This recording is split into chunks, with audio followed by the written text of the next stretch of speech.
Let's move on now and look at Iran and the implications for New Zealand and all this. And we start with Saudi Arabia promising that it will build a bomb if Iran restarts its uranium enrichment program. We've had the Saudi Foreign Minister Adel Al-Jubeir telling CNN that they would act if Iran abandoned the restrictions that were spelt out in the 2015 deal.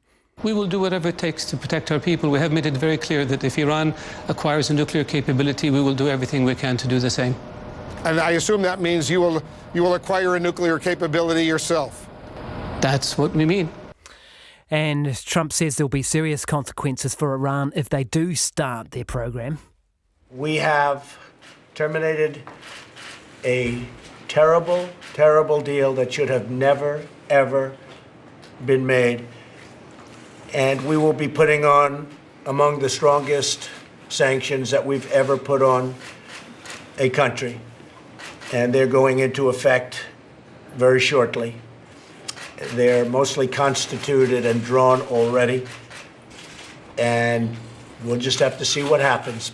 So we're going to make either a really good deal for the world, or we're not going to make a deal at all. And Iran will come back and say, we don't want to negotiate. And of course, they're going to say that. And if I were their position, I'd say that, too, for the first couple of months. We're not going to negotiate, but they'll negotiate. Or something will happen. And hopefully that won't be the case. So that's Donald Trump. Let's look at how this affects New Zealand now, because it does affect New Zealand. We do quite a bit of trade with Iran. The Trade Minister is David Parker. He's with us now. Good morning to you, Minister. Good morning. Just firstly, what do you make of Trump's move here? Well, we favoured the deal because we thought it was important to try and prevent nuclear proliferation in the Middle East, and so we would prefer that the deal stick. We sit with the position of Europe on that. So let's look at trade for New Zealand. $120 million worth of trade last year, according to Statistics New Zealand. It was as high as $150 million, according to MFAT, the year before. So it's not nothing, is it? What will be the implications of this move for New Zealand business? Well, it is significant. It's not huge, but all of the controversy around steel and aluminium tariffs into the US are about $60 million of exports of steel and aluminium to the US, and this is about twice of that. It's mainly butter. The implications for this are not yet clear. I think President Trump's words were that he's going to penalise any countries that help Iran in its quest for nuclear weapons. It's not yet clear to us or to Europe what that means in respect of existing export levels in the eyes of the United States.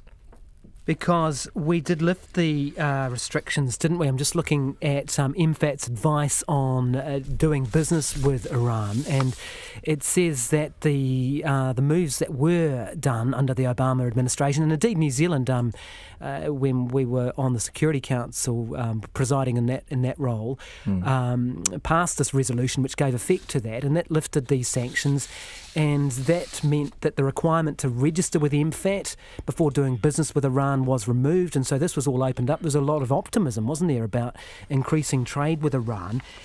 Is that going to be halted by these moves? Well, it's not yet clear. We acknowledge some of the US frustrations in the Middle East in respect of some of Iran's activity and engagement in the region. We do share a number of their concerns. But from our point of view, the nuclear deal was never about that. It was actually about preventing nuclear proliferation. It's yet another example of how there's real complexity and shifting sands in relation to trade and other foreign affairs issues at the moment, which is one of the reasons why the government has put more money into the budget lines for the Ministry of Foreign Affairs and Trade, because we've got to look after New Zealand's interests in respect of these shifting sands. Do you think that there will be concerns from our exporters that they could be somehow tainted now by doing trade with Iran, and that they'll be frightened off? Well, they'll be worried about their effect on business with the United States. But as I said, we're not yet clear what the implications for New Zealand's existing levels of trade are. I heard one of the primary industry representatives postulating that it might mean, if nothing else, that it's more difficult to increase exports to Iran, who of course used to be a much larger trading partner of New Zealand than they are even now. What about our other trade in the region? There was the Gulf States deal on the cards for a while. Has there been progress with that?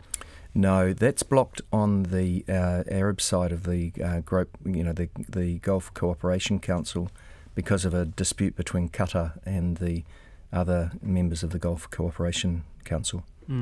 Is this something you'll talk with the ambassador about? I know we've had diplomatic relations with Iran for a long time, since the mid-70s. It's been quite an important relationship in the region. Do you seek clarity from them about what the implications are? I would have thought that the initial work that will be being done by the New Zealand officials will be primarily with the United States and our European partners. They, of course, want to continue to support the deal because they don't want nuclear proliferation in the region. And you just played a clip from Saudi Arabia showing that those threats are quite real. But I'm sure that our officials will also be engaging with Iran. And it just shows the sort of inter-country complexity of these issues that do affect New Zealand's interests, as well as our long-standing interest in trying to stop nuclear proliferation. Donald Trump described Iran as one of the world's leading sponsors of terrorism. Do we share that view? What is our view of Iran?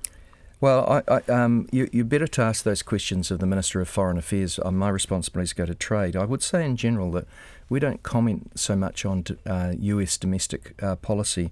We comment on the effects of their decisions on New Zealand. And just quickly, the US and the steel and aluminium tariffs, and you mentioned before about the exemptions to that. New Zealand was hoping for that. Any progress on that at all, or still a no-go zone? Well, we're still seeking progress on that. I met with the US ambassador yesterday, actually, not in respect of these Iran issues, but in respect of other issues, including those steel tariffs, but the issue is not yet resolved. Any hope there? Yes, there's still hope, but when we said at the start of this 50-50, we don't really know a lot more than that. I am convinced of the sincerity of the US ambassador's efforts to help New Zealand in this regard, but we haven't reached a solution yet. Thanks for your time this morning. Do appreciate it. That's the Trade and Export Growth Minister, David Parker. 25 minutes past 7. US Secretary of State Mike Pompeo